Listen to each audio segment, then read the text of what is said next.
펜팔다방 시청자 여러분 안녕하십니까. 오늘은 우리 펜팔다방 시청하시는 대부분이 연세가 많은 분들이 많기 때문에 삶을 정리하는 데 있어 가지고 후회를 남기지 않기 위해서 어떻게 해야 하는가, 이런 근본적인 질문에 대한 이 생각을 해보는 시간을 갖도록 하겠습니다. 우리 시청자 여러분들께서는 나 자신에게 주어진 시간이 앞으로 얼마나 남았는지 이것을 한번 생각해 보신 적이 있습니까? 저도 가끔 이런 생각을 해보기는 하는데요. 이 시간의 이 무한성, 영원성을 이렇게 비춰보면은, 우리에게 주어진 이 인생이라는 시간, 뭐 100년이라고 치더라도 결코 길지 않고, 거기에서 벌써, 어, 50대, 60대, 70대 이렇게 살아오신 분이라면 앞으로 남아있는 시간은 정말 이 짧은 시간, 이 찰나에 불과하지 않나 하는 생각이 듭니다. 그래서 많은 사람들이 이 죽음을 앞둔 사람들을 이렇게 관찰을 하고 해서 그 죽음 앞에서 이 삶을 살아온 인생에 있어 가지고 후회가 되는 이 몇 가지들을 이렇게 조사한 게 있는데요. 이거를 한번 오늘 여러분들께 소개를 드릴까 합니다. 제일 첫 번째가 뭐냐 하면은 남의 시선을 너무 의식하고 살아온 거, 이거를 다들 후회를 한다고 그럽니다. 예, 뭐 우리도 마찬가지라고 생각하는, 특히 저는 우리나라 사람들이 이게 심하다고 생각하는데요. 어렸을 때부터 이런 교육을 받아서 그런 것 같습니다. 어려서 태어나가지고 어떻게 하면은 부모님의 눈높이에 맞춰서 뭐 그 아주 모범적인 삶을 살까, 또 부모님 말을 이렇게 잘 듣는 게 이 절대적인 선처럼 이렇게 교육을 받고 하기 때문에 나중에 이제 공부를 하는 데 있어 가지고도 자기 적성하고 전혀 다른 이 부모님의 기대에 맞는 뭐 진로를 선택한다든지, 또 학교를 졸업한 후에도 사회적인 어떤 시선, 부모님의 어떤 기대, 이것을 눈높이에 맞춰 가지고 직업을 선택하든지, 심지어 결혼 때도 마찬가지입니다. 자기가 좋아하는 여자나 남자가 따로 있는데 부모님이 부모님의 어떤 기대치, 이것 때문에 자기가 사랑하는 사람을 포기하고 부모님의 기대에 맞는 사람을 선택해 가지고 결혼하는 이런 경우도 있습니다. 그래서 우리는 태어나서 공부를 하고 학창 시절을 보내고 진로를 선택하고 직업을 선택하고 심지어 배우자를 선택하는데도 타인의 어떤 눈높이를 신경 쓰고 거기에 맞춰서 내 삶을 맞춰가려고 노력을 하는데요. 그 후에 마찬가지입니다. 부모님이 되어서도 마찬가지입니다.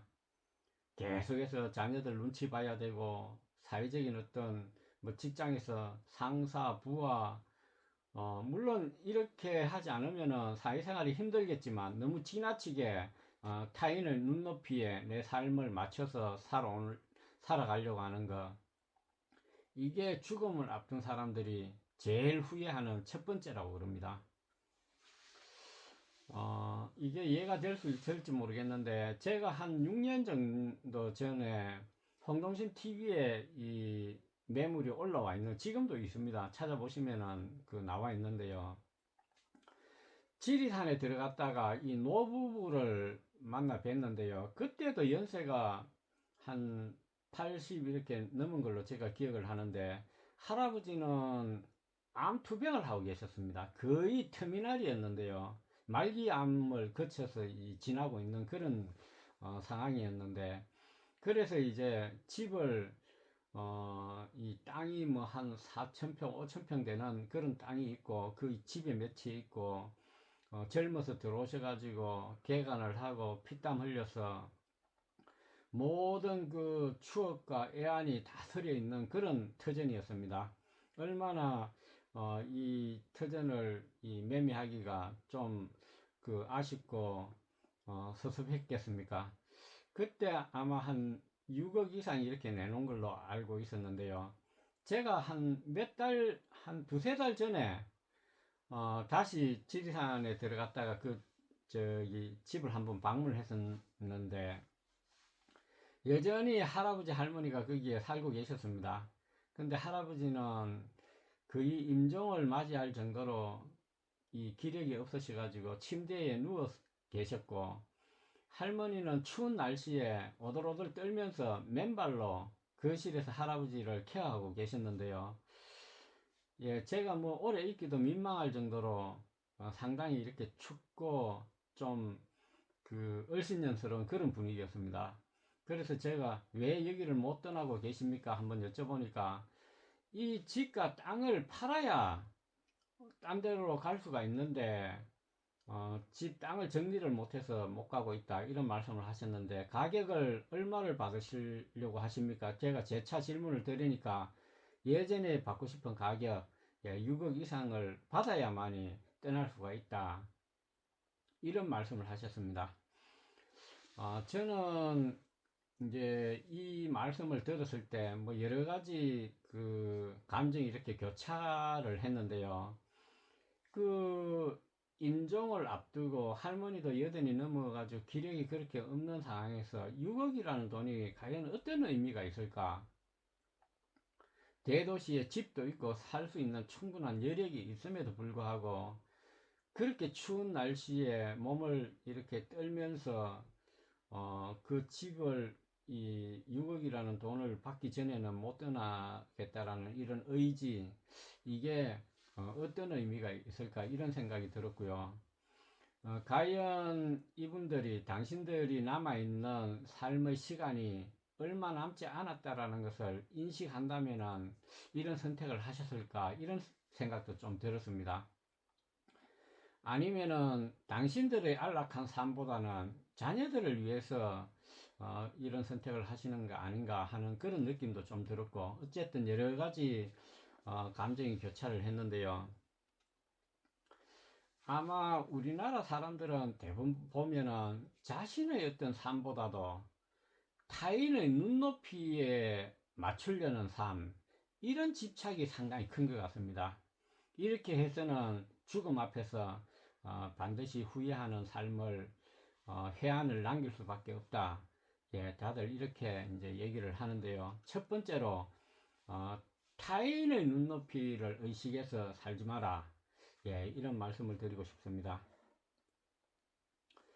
두 번째 이제 죽음 앞에서 후회하는 게 뭐냐 하면은 젊었을 때 좀 더 가족들과 함께 즐거운 시간과 추억을 남기지 못한 것, 이것을 다들 후회한다고 그럽니다. 예, 그도 그럴 것이, 우리는 보면은 젊었을 때, 뭐 학교 다닐 때도 보면은 공부한다고 학교 가고 학원 가고 하면 밤늦게 오고, 사실 이 중요성의 우선순위가 저는 좀 바뀌어 있다고 생각합니다. 정말 가치 있는 것은 어렸을 때 아이가 태어나고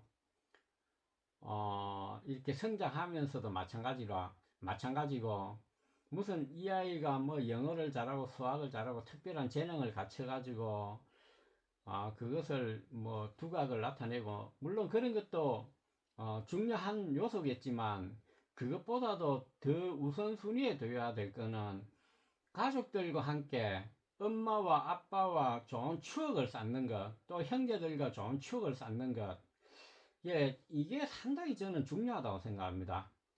또 중학교, 고등학교 가서도 매일 그 공부에 매몰되고 공부를 못하면은 무슨 큰 죄를 짓는 것처럼, 이 죄인이 된 것처럼 이런 분위기, 또 학원 뭐 학교 학원 가가지고 밤 늦게까지 공부하고 부모님 얼굴도 제대로 한번 볼 수도 없고 대화도 한번 나눌 볼 수 없는 이런 분위기, 또 그 후에 마찬가지입니다. 직장을 잡고도 그 처자식 먹이 살리려고 완전 직장에 이렇게 워크홀릭이 돼가지고 밤 늦게까지 뭐 12시까지 뭐 저기 개인적인 이 생활도 별로 없고, 물론 지금은 이제 많이 개선된 그런 측면도 있지만, 이렇게 해가지고 전 생애를 이렇게 다 깔아먹는 겁니다. 그것보다도 가족들과 함께 좋은 추억을 쌓고 도란도란 얘기하고, 뭐 사회적으로 큰 출세를 하지 못하더라도 저는 이런 삶을 저에게 한 번 더 삶이 주어진다면은 기꺼이 저는 이런 삶을 선택하고 싶습니다. 저도 좀 다행스러운 거는 이 시골 깡촌에서 좀 살았기 때문에 어렸을 때는 부모님들이 이 교육이라든지 이런 데 큰 관심이 없었습니다. 그래가지고 그냥 이 들판이고 산이고 뛰어놀고 깨구리나 잡고 또 형제들하고 또 친구들하고 이렇게 놀러 다니던 이런 추억, 그나마 이런 추억이 남아 있어서 저는 지금 좀 행복한데요. 그 후의 삶은 사실은 뭐 추억할 만한 게 별로 없습니다.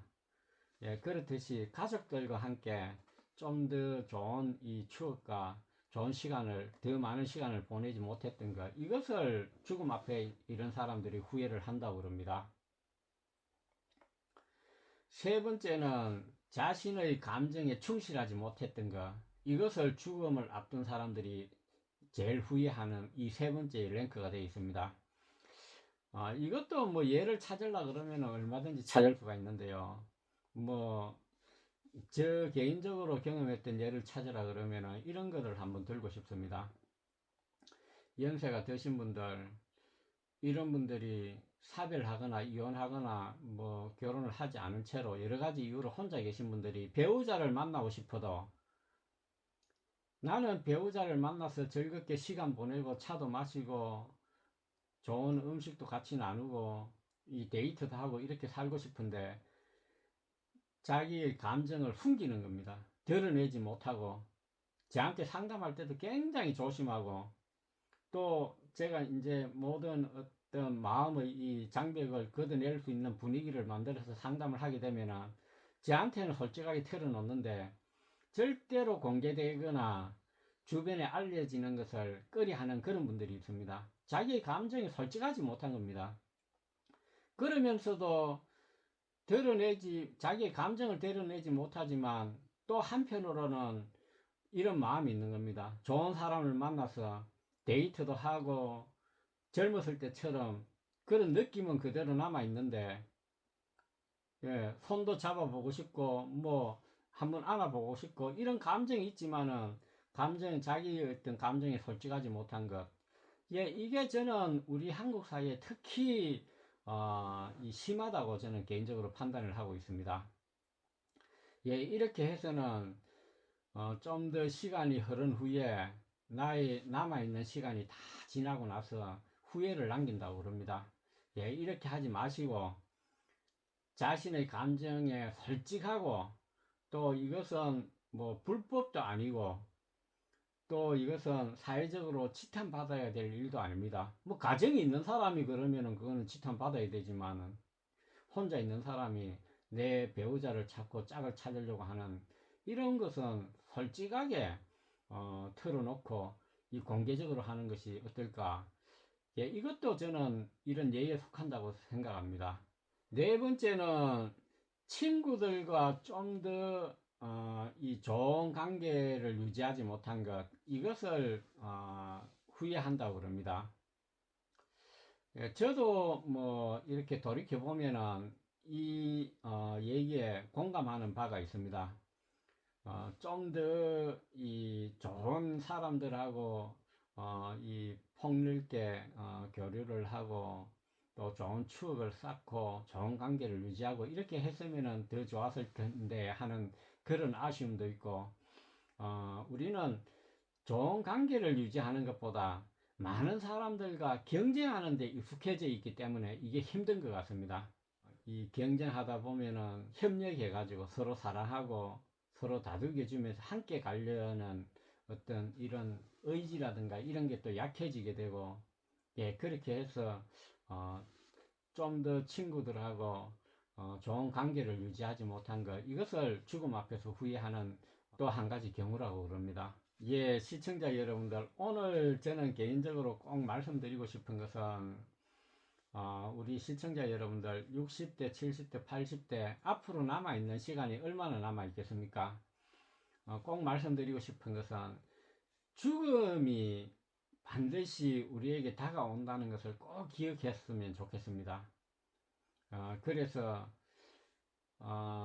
타인의 어떤 눈높이를 맞추려고 하는 삶보다도 또 내 감정을 너무 억누르고 숨기려고 하는 이런 삶보다도 내 감정에 솔직하고 지금 이 순간 행복은 멀리 있지 않고 또 젊었을 때처럼 돈이나 재산이나 권력이나 명예 이런 것의 행복에 있지 않고 우리 삶, 내 삶, 지금 이 순간을 소중하게 생각하고 내 자신을 찾으려고 할 때 의미 있는 삶을 살 수 있지 않을까 이런 말씀을 꼭 드리고 싶고 또 한 가지는 연세가 되신 분들은 물론 젊은 사람도 마찬가지겠지만 혼자 있는 시간이 꼭 저는 필요하다고 생각합니다.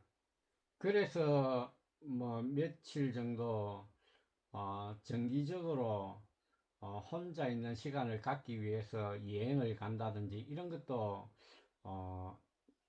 가지면 좋을 것 같고 그게 좀 여의치 못하다면은 하루에 한 30분이나 1시간 정도 시간적으로도 그렇고 공간적으로도 그렇고 혼자만 있을 수 있는 그런 1시간 정도나 30분 정도를 배려하는 나 자신을 위해서 그런 시간도 필요하고 또 후회 없는 삶을 살기 위해서 내가 어떤 선택을 해야 하는지 한번 이 사색해 보는 시간 이런 것이 중요하지 않을까 해서 오늘은 이런 말씀을 좀 드렸습니다.